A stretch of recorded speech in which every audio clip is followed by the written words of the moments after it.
జనాల టేస్ట్ల ఈ మధ్య బాగా మారిపోతున్నాయి. కోళ్లను తినడం తగ్గించి కౌజుపిట్ల వెంట పడుతున్నారు. తెలుగు రాష్ట్రాల్లో కౌజుపిట్ల వాడకం బాగా పెరిగింది. రైతులు వ్యవసాయంతో పాటు కోళ్ల పెంపకం, చేపల పెంపకంతో పాటు కౌజుపిట్టల పెంపకం కూడా చేస్తున్నారు. ఇవి చూడ్డానికి పిచ్చుకల మాదిరిగా ఉంటూ కాస్త పెద్దగా ఉంటాయి. చాలా రుచిగా ఉంటాయి. అలాగే ఎన్నో పోషక విలువలు కలిగి ఉంటాయి. అందుకే వీటిని తినడానికి మాంసపు ప్రియులు ఇష్టపడతారు. దాంతో మార్కెట్లో వీటికి డిమాండ్ కూడా ఎక్కువగానే ఉంటోంది. రైతులు వీటిని పెంచడానికి ఆసక్తి చూపిస్తున్నారు. ఈ పిట్టల్లో షెడ్లో పెంచుకోవటానికి జపనీస్ క్వైల్ అనువైన రకం. చాలా బెస్ట్ ఇది. ఈ జపనీస్ క్వైల్ ను మాంసం, గుడ్లు ఉత్పాదన కోసం పెంచుకోవచ్చు. అసలు కోళ్లతో పోలిస్తే కౌజుపిట్టలకు వ్యాధి నిరోధక శక్తి చాలా ఎక్కువ. ఎటువంటి టీకాలు అవసరం లేదు. ఇకపోతే ఈ పిట్టలను 5 వారాలకే మాంసం కోసం అమ్ముకోవచ్చు. 5 వారాల వయసులో ఇవి 100 నుంచి 200 గ్రాముల వరకు బరువు తూగుతాయి. వీటి మాంసంలో మాంసకృతులు మిగతా కోళ్ల మాంసం కంటే అధిక మోతాదులో లభిస్తాయి.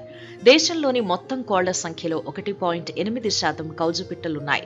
మారిన ఆహారపు అలవాట్లు, పెరిగిన తలసరి ఆదాయం, కలిగిన అవగాహన వల్ల నేడు రైతులు ప్రత్యామ్నాయ కోళ్ల పట్ల మక్కువ చూపిస్తున్నారు. ఇవి బూడిద రంగులో ఉంటాయి. బయట మార్కెట్లో పిల్లలు లభ్యమవుతాయి. మొదటి వారం ఈ పిట్టలను దాదాపు కోడి పిల్లల బ్రూడింగ్ మాదిరిగానే చేసుకోవాలి. కాకపోతే కౌజు పిట్టలు చిన్నపాటి శరీరం వల్ల వాటికి మామూలు ఇతర కోడి పిల్లల కంటే అధిక ఉష్ణోగ్రతను అందించాలి. వీటి ఫామ్ల నిర్వహణకు వస్తే ఒక బ్రూడర్ 100 నుంచి 150 అంగుళాల వెడల్పుగా ఉండే దానిలో 250 నుంచి 300 వరకు పిల్లలను ఉంచవచ్చు. మొదటి వారం తర్వాత నుంచి ఉష్ణోగ్రతను 5 ఫారెన్హీట్ డిగ్రీల చొప్పున తగ్గిస్తూ అది 70 నుంచి 75 ఫారెన్హీట్ డిగ్రీలు వచ్చే వరకు బ్రూడింగ్ చేయాలి. దాదాపు 3 వారాల వయసు వచ్చేసరికి ఈకలు బాగా పెరిగిన తర్వాత ఆడ కౌజులను వేరు చేయొచ్చు. సాధారణంగా మగవాటి కన్నా కూడా ఆడ కౌజులు ఎక్కువ బరువు పెరుగుతాయి. 5 వారాలు జాగ్రత్తగా పెంచితే మంచి లాభాలను పొందవచ్చు. గుడ్ల కోసమైతే 6 వారం నుంచి 14 వారాల వరకు ఇవి గుడ్లు పెడతాయి. ఏడాదికి దాదాపు 250 నుంచి 270 గుడ్లను ఉత్పత్తి చేస్తాయి. గుడ్లు 10 నుంచి 12 గ్రాముల బరువుండి పెంకు కొంచెం నల్లని మచ్చలతో ఉంటుంది. బయట మార్కెట్లో ప్రత్యేకంగా కౌజుపిట్టల దాణా లభిస్తే దొరికిన దాణాకి కొద్ది మోతాదులో అవసరం మేరకు సోయా చెక్కని కలిపి వాడుకోవాలి. దాణా విషయంలో కూడా జాగ్రత్తలు తీసుకోవాలి. అప్పుడే అవి మంచి సైజు పెరుగుతాయి. కాస్త జాగ్రత్త పడాలి. అప్పుడే కౌజుపిట్టల పెంపకంలో ఆదాయాన్ని పొందొచ్చు.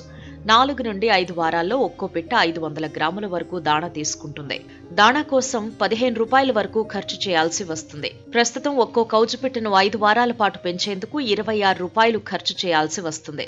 ప్రస్తుతం హోల్సేల్ వ్యాపారులకు ఒక్కో కౌజు పిట్టను 50 రూపాయలకు విక్రయించవచ్చు. వీటి గుడ్లను అమ్మడం ద్వారా భారీ ఆదాయం పొందవచ్చు. కౌజు పిట్టల పెంపకం చేపట్టాలనుకునేవారు వారానికి ఒక బ్యాచ్ వచ్చేలా షెడ్లను నిర్మించుకుని వాటిని విభాగాలుగా చేసుకోవాలి. 4 బ్యాచ్లుగా చేసుకుని ఒక్కో బ్యాచ్లో 500 పక్షులను పెంచుకుంటే నెలకు ఖర్చులు పోను 2000 పక్షులపై 48,000 రూపాయల వరకు ఆదాయం పొందవచ్చు.